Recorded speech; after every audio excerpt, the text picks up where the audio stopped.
Thank you very much, Mr. Chairman. It's good to be here again at the Heartland Institute.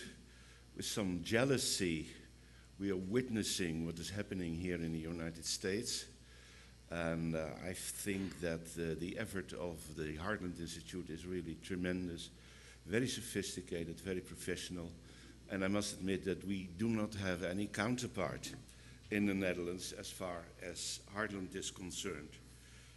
However, we have been pretty successful also in the Netherlands, and I would even say uniquely successful over the last few weeks. I will come back to that later. Now I would like to address climate change, political, economic and social implications. I'm an economist, and in the Anglo-Saxon world I'm always surprised that economists are not regarded to be scientists.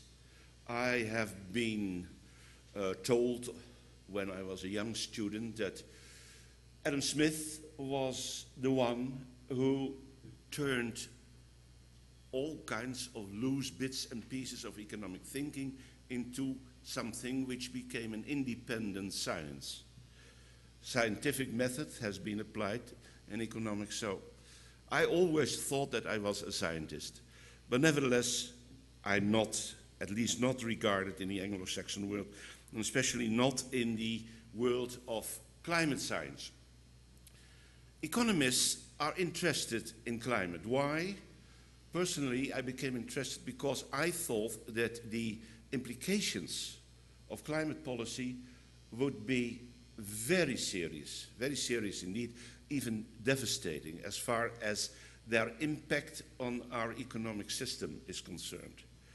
And I tried to understand a little bit better what the climate science, the underlying climate science was.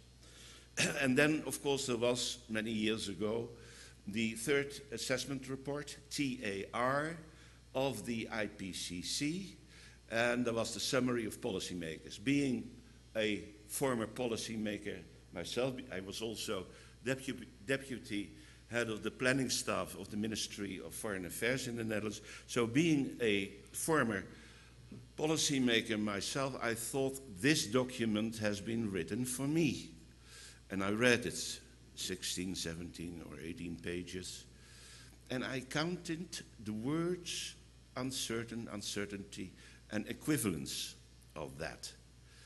And I counted 40 of those words. And since I had also to write those kind of documents myself, because I have also been a political speechwriter, I thought, well, this is a very good job. And my reaction would have been, well, thank you, scientists. You did a tremendous good job. Still there is some uncertainty. Please go on. But that was not the reaction, the official reaction to this report. The official reaction was to start climate policy, to start Kyoto. Now, as an economist, I must of course be short and simple. I would like to apply this principle to what I'm going to say. And I will mainly focus on the political, social, and economic aspects. But there are, of course, also more scientific aspects. And those aspects have been dealt with in this booklet, which I wrote with two co-authors. It is called Man-Made Global Warming, Unraveling a Dogma. And it has been published a couple of years ago. And many things which are still topical today are already included in the booklet, including, for instance, the solar hypothesis by Henrik Svensmark and other alternative ideas. When writing the booklet, we have also addressed the underlying scientific elements, and one of the things which I think is very appealing, that is this graph. This graph is something which fits well within the climate propaganda and shows very clearly that there is a close correlation between the CO2 rise, which is the green curve, and temperatures, which is the red curve, and you see the mean, the average temperature rise as a black curve. Now, this is clear, and this is the message, shorthand message which is a major part of the IPCC propaganda. But this is the wider image. And there you see that there is no correlation whatsoever between CO2 concentration, the green curve, and the various rises and declines of temperature. And you can take any period you want, millions of years, thousands of years, hundred thousands of years. There is no correlation whatsoever between temperature and CO2 except for 1975 to 1998.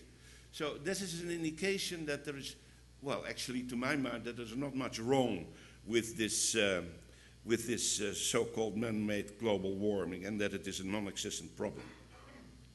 Here you see a detailed graph which shows for the last 12 years or 10 years, the same image. CO2 is increasing and temperatures are going down. No correlation whatsoever. This is a Monckton graph. Christopher Monckton has showed it several times, and there you see on the one hand the increases in temperature as projected by the IPCC, and you see the actual temperatures. The temperature projections by the IPCC are going up. There's a wide range. They are going up. In fact, temperatures are going down. And as far as CO2 is concerned, the projections of CO2 concentration are going up. And then you see the actual CO2, which is the blue curve, that is actually below the range of various CO2 increase scenarios. Now, as an economist, of course, I cannot pass judgment on the underlying science, but I can share with you my impression of what is going on in the underlying science, and this is my impression. I think that some more study is needed. And of course, for the global warmers, this is good news. If you want to have your subsidies, then of course there must again be a new reason to prolong your programs. But now I would like to focus on the economic aspects. Now, it is often said, and I'm very sorry to confess that the organizations where I worked as a deputy permanent representative for the Netherlands, the OECD, was actually the source of this idea. Namely, we should apply market principles on CO2 trading, in order to get the best results for the money. And they always said CO2 emission trading is in conformity with market principles. But is it? To my mind, it is not. Because it requires a prior act of creating and distributing property rights to emit where no rights existed before. And only governments can do so. So the role of governments is very important. Now in Europe, we have this European trading system, emission trading system in Europe. These national emission ceilings are the outcome of negotiations on a European level between the EU member countries and other countries which will join this scheme. Well, you know, a couple of East European countries and also Japan are part of the scheme. And then after that, the individual countries are freer to distribute the emission rights nationally according to the schemes of their liking. So first there is an international effort, an international agreement, and then basically it is under national authority. But what is happening now? Will the US and other countries join this European Mini-Kyoto, which is in existence? Well, to my mind, this is not the case. Under the old administration, the US has repeatedly declared that it refused to join.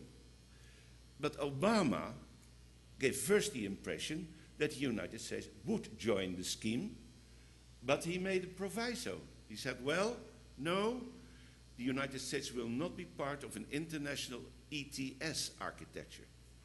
And that is a very fundamental point. It's what many countries want the United States to do, but the United States refused to do. Of course, he said it in passing. He did not really put emphasis on it. And then, of course, there are other countries, majority of the population in the world, China, India, and the G70 countries, who have made clear that they will not accept any commitment to reduce emissions as from 2012, when the Kyoto Mark I expires. But the proponents of Kyoto, they always maintain that Mark I, Kyoto Mark I, the first phase of Kyoto, is only a tiny first step to achieve a substantial reduction of man-made greenhouse gas emissions. And they always say that many more follow-up steps will have to be taken, and the number of follow-up steps is estimated to be something to the tune of 10 to 30 additional steps. Now, two scenarios are conceivable. One is Europe's Alleingang. That is a German word. It means a solo effort. And the second scenario is a worldwide Kyoto participation, just to stir your fantasy. It's all very hypothetical, but it will clear up the problems which we will face if we are going down that road. Scenario one, Europe's Alleingang. Europe will continue on its own with its midget son of Kyoto. Well, the costs, of course, will be staggering, and it will also lead to enhanced eurosclerosis. It was a word which has been coined, I think in the 70s or in the 80s, by a Swedish economist, Assar Lindbeck. He first talked about sclerosis of our economic systems, and then the Europeans applied it to Europe because they thought that this qualification would fit their situation very well. So enhanced eurosclerosis because of extra burdens on the economy, and de facto farewell to the Lisbon strategy. Now, I suppose that nobody in this room knows what the Lisbon strategy is. It was a strategy which was announced about 10 years ago by the leaders of governments in the European Union, and they actually said, well, within 10 years, the European economy will be the best performing, most competitive, and all kinds of nice things were attached to this utopian European economy within 10 years. So now, and in fact, if you would have read between the lines, you would have seen that it was a challenge to the American, to the Anglo-Saxon model, and that Europe actually was inventing or starting what could be called capitalism with a human face, as opposed to the American kind of capitalism was not very human. Now, of course, nobody knows about it anymore, as with many ideas, many plans of the European Union, but nevertheless, at that time, it was a very popular notion. And then, of course, the European competitiveness will be jeopardized. It has been said also before in connection with the situation of the United States, if the United States would pursue an active climate policy. We could expect tensions or wars, trade tension, trade wars with non-compliant trade partners. And there are already warnings. For instance, President Sarkozy has said, well, if other countries are not cooperating, are not joining the scheme, then we have to strike back with certain trade sanctions. And the benefit of all these efforts would be 0.0 degree Celsius. 0.0. Well, actually 0.02 degrees Celsius, less in 2050, but, well, that was actually the outcome of the calculations of the global warmers, not of the climate skeptics. Now, according to the climate skeptics, the outcome would be nihil, zero. Now, scenario two is worldwide Kyoto participations. All countries will join Kyoto Mark II, so Copenhagen would have been a success. And in the beginning, the cost will be relatively low because it concerns the collection of low-hanging fruit. But then, of course, the screws have to be tightened in every successive phase, and the cost will rise exponentially. ultimately all 193 countries in the world will have to join. And it should be borne in mind that all those requirements for those countries, all the allocations, would have to be accommodated within a shrinking total of available emission allowances. And of course, equality policy dictates that worldwide distribution of CO2 emission rights will be realized on the basis of equal rights per capita, because such an allocation would be in conformity with the UN philosophy, equality, egalitarian philosophy. It has been referred before in other sessions that this, of course, would constitute a scheme which is completely dominated by central control on a worldwide level. So, and that, of course, would have been unprecedented in the history of mankind. Now, the question is whether it is likely that 193 countries will be able to reach agreement on such a scheme, and of course the answer is no. Now, what is the alternative? The alternative is that we have to impose such a scheme on them. And then you have to need a body which controls this process. It can be a group of countries, a caucus of countries. It can be an autonomous bureaucratic institution. And yeah, this institution has to propose package deals. And these package deals will have to be rubber-stamped, because you can't tolerate people to open up these packages, because then the packages will fall apart. So it will have to be imposed on countries. And directorate, worldwide directorate, you can imagine, and this whole scheme will, of course, require a tremendous concentration of power in the hands of only a few. Now, compliance should be very strict, because, yes, if not, then the whole thing falls apart. Now, we have such schemes. We have precedents. One is Stability Pact. Now, everybody can read in the papers what has happened with Greece. The Stability Pact in Europe, which forbids the European Union to exceed 3% of GDP as a deficit, is not working. So, what to do then? Then, well, people said, for instance, Sir David King, the threat of global warming is more serious to the world than that of terrorism. He said it when he was visiting the United States on the day of the commemoration of 9/11. And I can assure you that his audience was not amused. Neither was his government, and so he had to keep his mouth shut in the future. And Sir John Houghton, he also said, well, we have to compare this threat with a weapon of mass destruction. We have to save planet Earth. So very strict measures are called for. Zero tolerance. But these views are not shared by a majority of countries in the world. I already referred to China. I already referred to India.